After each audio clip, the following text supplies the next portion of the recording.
Hello guys! Ito yung mga pananim ko. Ayan, bago ko palang tinanim tong kamuti tops.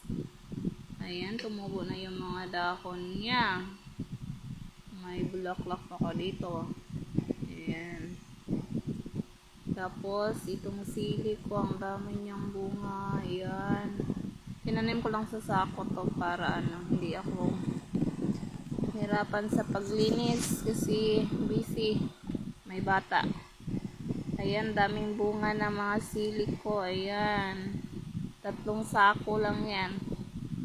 Tinaniman ko. Yung daming bunga, oh. May hinog pa. Simula na silang mahinog.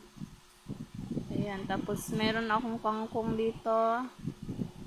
Ayan, may luya din dyan. May mga talong ako dyan. Ayan. Tapos, may tanglad. Diba? Ang tinola na.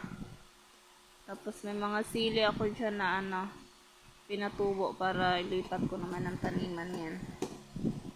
Ayan.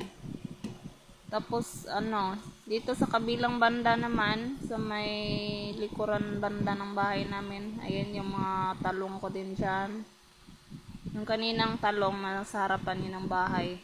Ayan, dito sa gilid may mga sili din ako. Tapos yan, lilinisan ko pa yan para i-garden pa din. Ayan, mga talong, sili.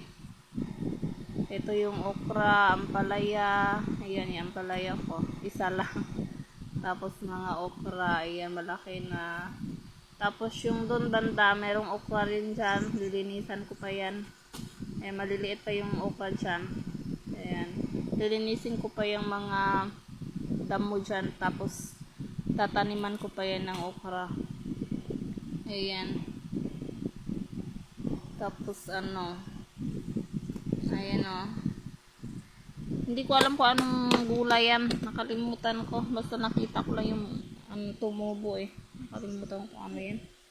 Tapos ito, may naligaw na kalabasa dun sa front ng house namin,